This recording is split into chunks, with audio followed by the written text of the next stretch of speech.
This is Paul and Andy's podcast, and it's cold outside. It's snowing, and it's not really snowing, is it? As far as Devon's concerned, there's an incredible snowfall happening. But as far as the rest of the country, like Yorkshire, where you've just returned from, this is nothing at all. No, and people who live in Plymouth would regard this as a blizzard.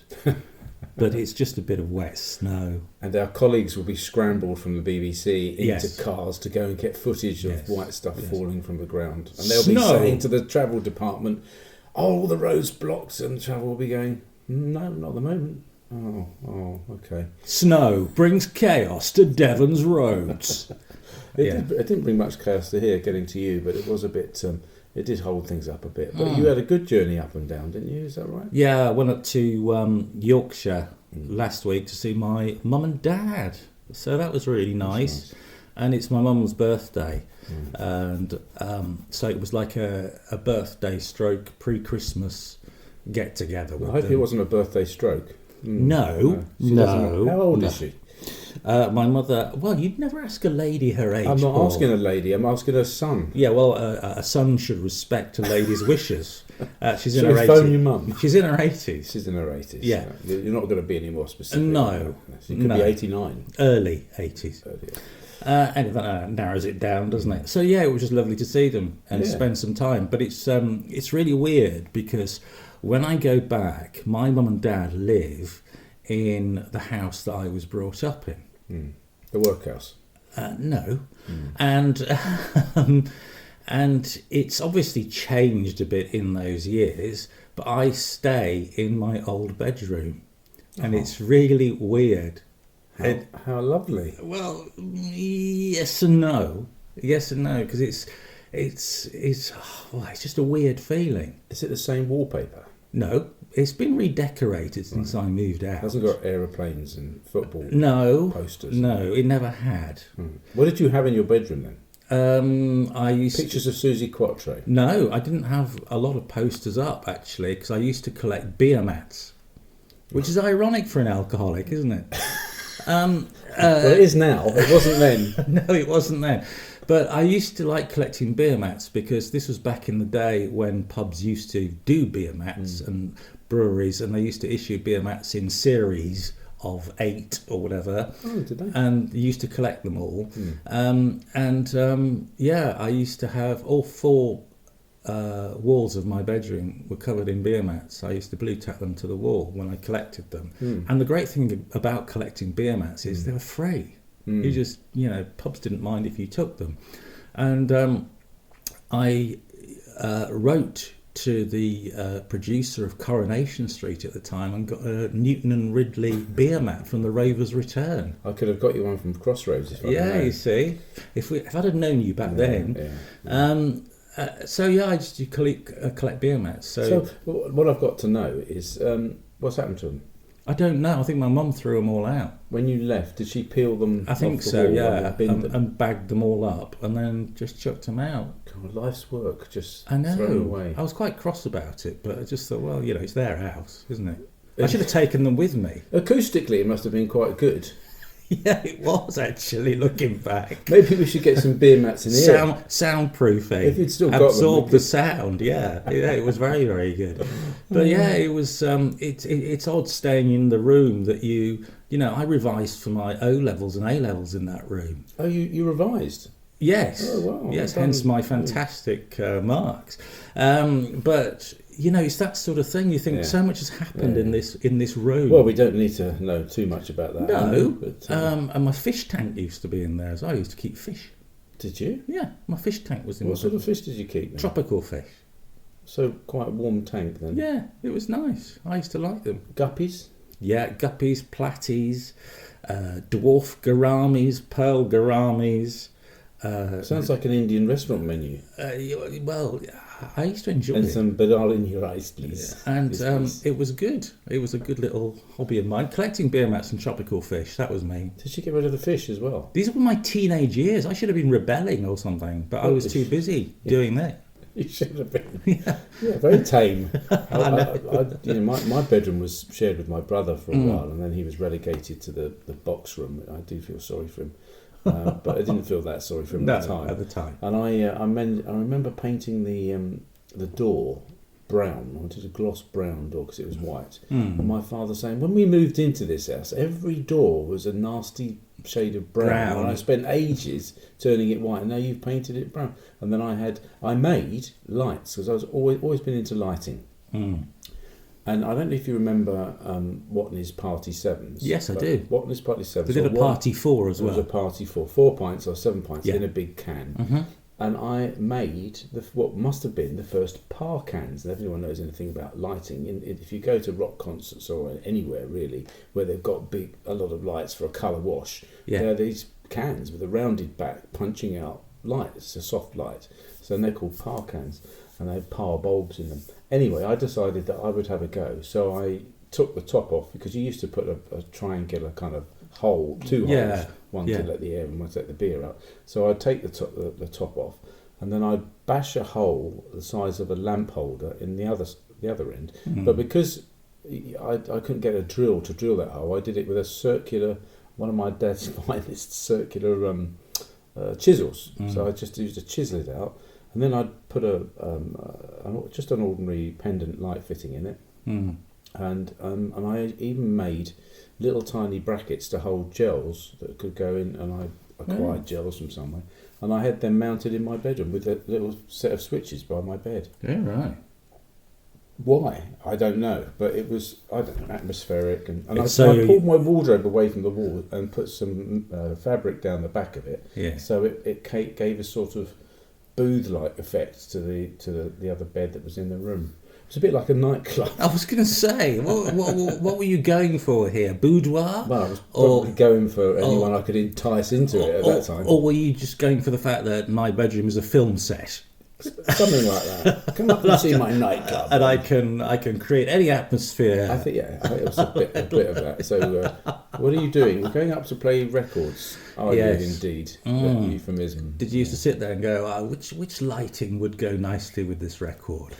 Yes, you probably did. Would go nicely with a good snog. Yeah, probably. But I going back to your door thing, I remember when my kids were very little, we moved into a house which had a huge banister that went right round the landing and right to the top floor. Wow, it must have been a mansion. Well, no, it wasn't a mansion, but it was it was a big staircase thing, and the previous owners had painted it white. It was an old banister with spindles.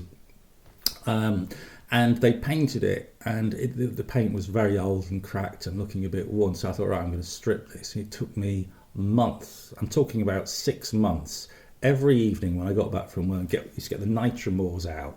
Other paint strippers are available, and the steel wool. And it was really. Did you have gloves on? Not at first, but I soon did. So why you've got very tiny hands? Yes, that's right. Yeah, because the nitromors has worn them away. And it took me months and months of, fiddly scrubbing because it was all detail and everything. And I got it back to the original wood and I varnished it and it looked absolutely fantastic. Anyway, some years later, once we'd moved and everything, my missus sent me the details of the house that had come up for sale again, and the estate agent's details. And lo and behold, they painted the staircase white. I somehow knew you couldn't believe it. I somehow knew you were going to tell me that. I couldn't believe it. Well, that's what happens, isn't it? I know. It goes in phases. I felt hurt. My next door neighbour, Fitz Kitchens, is a carpenter. Is that his name? He's a carpenter. Fitz Kitchens? He's Irish. All right. Paddy Fitz Kitchens. He's a talented builder and joiner. Yes. Or at least I hope he is, because he's doing the shed for us later in the year or next year. And he offered us a whole kitchen that was being pulled out of a house in Salcombe, which for those who live elsewhere than Devon is first in the list above Poole now to live, and Sandbanks. It is the ritziest place to live. And he said he only fitted it 2 years earlier, and this fitting cost £30,000. And he said they want to change it, and it's if you can make it fit your house, well, it's twice the size of my house. But that's the sort of change that people do. They go into a place and go, I've always remarked on the colours of your cabinets there. It's a very nice sage green from a very snazzy paint company. And if you sold this house, people come and go, we'll get rid of that dark paint, we'll get it a nice because white that's gloss on there. Everybody's different, and if we're all the same, it would be boring, and it really would. But people in posh places change their kitchens more than they change their underpants or something. Because they don't know what to do with their money. It's exactly. I used a rather inappropriate term when I arrived. I've been following a private plate winker who'd been holding me up. Yes. And you think, it's one of the things that I don't really like, because I can see if you've got a business that says plum one and you're a plumber, then it's quite clever, it's catchy, it might draw attention to you. But if you've got PLC one and you've got it on a Nissan Micra, well, you're basically saying, I've got enough money that I can spend 15,000 or even more. I mean, some of them run into hundreds of thousands. I can spend this money on a plate to show that I've really arrived. Well, don't. Give it to Oxfam. That's not a good use of money. Well, absolutely. And I'm surprised, I really am surprised that more plumbers who've got vans haven't realised that they could just get the registration GAS, because that would be really funny, wouldn't it? Well, I don't think it'd be really funny, but they might be interested. Yeah. I've lost count of the amount of ones of those things. And there are some very good ones out there. I went to an auction once. Yeah. I was trying out a camera that I'd bought, so I wanted to film something in anger. Yeah. And this was in Birmingham, and they had an auction at the Aston Villa football stadium. Oh, yeah. And they had A5 TON for sale. For Aston. Yeah. And V1 LLA for sale. So obviously I thought there's going to be footballers here that earn ridiculous amounts of money an hour, and they'll snap up that. The guy that bought Aston, I thought, I must go and interview him. And I said, are you He was in an immaculate suit, but the sort of suit that only people like David Bowie used to wear. We think, where do you get those suits from? There's kind of no lapels and just the smell of money and things. Anyway, so I said to him, so you're an Aston Villa fan? He said, no, I'm not. He said, I'm a car fan, really. I said, oh, have you got an Aston Martin? And he said, I've got one or two Astons, yes. I said, well, one or two Aston. How many have you got? And he said, well, difficult to say at the moment. It's difficult to say? I know how many cars I've got. If you've got 4 Aston Martins, you must know, mustn't you? I thought, my goodness, this guy is... So I had to go with a killer question. I said, look, anyone watching this will want to know, what do you do? How do you generate the cash to buy Aston Martins, many Aston Martins? And he said, well, I'm a farmer. And I couldn't help, I had to look at his fingers. So I thought, there's no earth come anywhere near those fingernails ever. So when he says he's a farmer, he probably... Where do you farm? Oh, in the West Country. And I said... and I didn't know about the West Country. And I said, oh, right. Whereabouts? And he said, oh, well... all over. I thought he farms the West Country. That's why he's got Aston Martins, and he doesn't know how many he's got. But how amazing! There's that amount of money, and he must have spent. I think it was a ridiculous sum, thousands and thousands on this. I can't remember what it was. About 50 grand for a number plate. Why would maybe you more spend £50,000 on a number plate? Because you can, Andy. Yeah, I know. I mean, it's just I don't know. It's something I've never really considered even needing or wanting. But for people that do want the private number plate, on their car, and they don't want to spend that sort of money, it's pretty simple. You just change your name by deed poll to the letters on your existing registration. It's a lot cheaper. Yeah, probably is. But it doesn't have quite the same cachet, does it? Well, I know, but it's a solution. One way of doing it. Yeah. In Hadley Wood in London, which is very snazzy part of North London, beautiful rolling fields and mansions. Mm-hmm. I saw in a driveway many years ago 2 Porsche 911 Targas side by side, and the plate on the first one, parked on the left, it had to be parked on the left, was not 1, and the other one said but 2. Oh God! Not 1, but it was funny. It raised a smile, but of course, to get the real kind of impact, you'd have to drive them both around and park them next to each other in the right way, otherwise it would say not 2 but 1. But I think I got that wrong. But anyway, to have that amount of kind of cash sloshing around that you're thinking, you get up one morning and you think, oh, I don't know, I quite fancy a private number plate. I think I'll how much have we got in the offshore account? 8.5? Well, we take a little bit of that and we'll buy that. Different world. Anyway, Yes. Christmas is coming up. Is it? Yeah, I've had since I last saw you, you've had a bit of an adventure on the Yeah. high seas, so I'll come to that in a minute. But Okay. I did have my first Santa Claus rehearsal meeting, and I thought it would just be me and a few elves, but no, it was really highly organised, and there were about 30 people all gathered for the production meeting. Mm-hmm. We did a whole tour because it's quite a big set. You start off at the North Pole, and then you go to the stable where Mary is. No, don't go to the stable. Sorry, you go to where Mary appears and the angel appears to Mary. And then you go to the hillside, and then you go, and there's all proper animals. So it was all properly done like that. And there must have been about 15 or 20 elves, all sort of school sixth form age, I guess. And there's going to be 2 grottos. It's that successful. There's 2 grottos. So as long as the other Father Christmas doesn't come out of his grotto at the same time because he wants a pee, all will be well. But if any of the kids see that, obviously it's going to be 2 Father Christmases, Mummy. What's going on? So it was, and in honour of that, I've got my beard out and I got it on and gave it a bit of a look at. It's going to need some trimming because at the moment, if I put the wig and the beard and the hat on, my face would be obliterated by white hair. So it would just be kind of a blob talking. But I have my under moustache and beard, if you like, is coming, and I've actually waxed my moustache in your honour. I noticed. So I look like either Jimmy Edwards, if you can remember him, or Yes. Salvador Dali, if you can remember him. Or a cross between the two. Well, yeah, cross between them, I'll do that. Oh, so I'm glad you had your sort of run through. We had a sort of briefing, and it's all very well organised, and I start doing it soon. Right. As you imagine, I finish doing it equally soon on Christmas Eve. Yes, yeah, and costume-wise, that's all fitted and everything, is it? I won't say it's fitted. Unfortunately, it's ample, but it is a nice warm velour because it's quite cold up there. At Pennywell Farm. Yeah. You're going to be outside then? No, I'm in a grotto. Yeah, but is the grotto kind of semi-outside? Is it in barn? Yeah, kind of it's thing? all semi-outside. Are you at going to be Pennywell Farm, exposed to be the honest elements? with you. Not exposed, but it's going to be, not far away. If someone leaves the grotto, shut that grotto door, freezing in here. Oh, sorry. What do you want for Christmas, Johnny?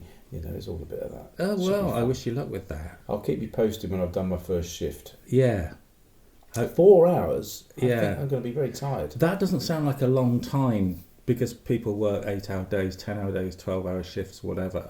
But I think if you're doing that intensity of, personal stuff, that is quite a long time. When you did a radio programme, how long was that for? 4 hours. Oh, well, on independent 4 hours. The So BBC have long gone to time. 4 hours now. It's a long time. But it was usually 3 hours. I mean, 3 is enough. 3 is plenty. Yeah, to I hear used to that be- somebody's voice going on and Yes. on. Yeah. But it depends on the voice, of course, but what they've got in the programme. True. But in terms of saying the same thing for 4 hours, Yeah. I think that's going to be. But they do a lovely nativity, and there's a narrator narrating it, so everyone's doing the same kind of. They can only have 2 minutes with Father Christmas. What do you want? What do you want for Christmas? Yeah. Okay, be good. Out. It's going to be obviously dressed up a bit more than that. Right. Hopefully. And presumably elves have been told no phones in the grotto. I don't know. I would hope so. They're on earpieces, Good. so that they can be told they need to speed up, slow 'Cause down. I don't know about you, but whenever I walk into a shop and I see an assistant just on their phone, I think it's wrong. If you see customers on the phone, it's wrong. People who go up to the checkout and they're putting through things with their one hand, and there's I'll see you a bit later. Yeah, all right. And you think, that's not just right, is rude, it? rude, It's very not. It's not polite. I must have etiquette, I I must think. remember to turn mine off or put it on silent Yeah. because it would be awkward. Yeah. Although I could probably say that it was the workshop phoning from the North Pole to make sure that things were being packed up right. I could probably fudge it, but no, it's not good to suddenly produce a mobile phone that Santa has, is it? No, but when my kids were little, this back in the day of the Nokia, whatever it was, before we had smartphones. That's how old my kids are. I used to tell them that I had Father Christmas's phone number. And I used to show them the screen that just says Father Christmas. That's all it said. And they went, oh, right, okay. I said, all I've got to do is call. Yeah. It's just a phone call away, So any Did bad behaviour. Did you have Ghostbusters on there as well? No. No. That's who you've got to call. Oh, right, of course. Ghostbusters. Yeah. But in the run up to Christmas, it was quite a fun thing. I have a bit of a problem with the deceit that people perpetrate. Well, Yeah, You I know. This is We Father teach our Christmas, children which is to which tell is the true, truth. but we kind of wink. This is true, and you must believe in him. And then we go, and this is baby Jesus, whose life was documented for 30 years, and then he gave up his life for you. It's kind of like you've got the two things in balance, but I guess they can run side by side because. I joke about magic. Some people really, I know, don't really like magic. They think, "Oh, don't do that. It's not right." But as long as people know that it's a nonsense, yes, you're tricking them. It's a trick thing.